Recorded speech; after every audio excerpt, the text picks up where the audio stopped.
മലയാളിയുടെ സിനിമാ സംസ്കാരത്തിൽ തെളിഞ്ഞു നിൽക്കുന്ന ഓർമ്മകളാണ് പ്രിയദർശൻ മോഹൻലാൽ ചിത്രങ്ങൾ. സിനിമയെ കൂടുതൽ ജനകീയമാക്കിയ ഈ കൂട്ടുകെട്ട് ഒപ്പം എന്ന ചിത്രത്തിലൂടെ ആവർത്തിക്കപ്പെട്ടപ്പോൾ സമീപകാല മലയാള സിനിമ കണ്ട വലിയ വിജയങ്ങളിലൊന്നായി മാറുകയാണ്. ചിത്രം പുറത്തിറങ്ങിയ ആദ്യ 4 ദിവസം കൊണ്ട് കേരളത്തിൽ നിന്ന് മാത്രം നേടിയത് 7.31 കോടി രൂപയാണ്. റിലീസ് ദിവസമായ വ്യാഴാഴ്ച 1.56 കോടി നേടിയ ചിത്രം രണ്ടാം ദിവസം നേടിയത് 1.77 കോടിയാണ്. മൂന്നാം ദിവസം ശനിയാഴ്ച കളക്ഷൻ 1.89 കോടിയാണെങ്കിൽ ഞായറാഴ്ച അത് 2.09 കോടി രൂപയായി ഉയർന്നു. ചിത്രം അനുദിനം കളക്ഷൻ വർദ്ധിപ്പിച്ചുകൊണ്ടിരിക്കുന്നു.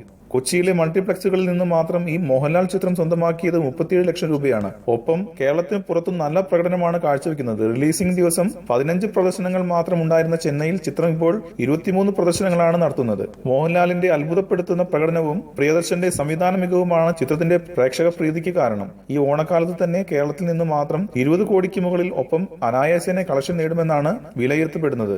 ഗീതാഞ്ജലി, ആമയും മുയലും എന്നീ മുൻ ചിത്രങ്ങൾ പരാജയപ്പെട്ടപ്പോൾ രൂക്ഷ വിമർശനവുമായി തന്റെ കാലം കഴിഞ്ഞു എന്ന് പ്രിയദർശനോട് പറഞ്ഞവർക്കുള്ള മറുപടിയാണ് ഈ ചിത്രം. കൂടുതൽ സിനിമാ വാർത്തകൾക്കും വിശേഷങ്ങൾക്കും ഇപ്പോൾ തന്നെ സബ്സ്ക്രൈബ് ചെയ്യൂ മലയാളം ക്രിയേഷൻസ്.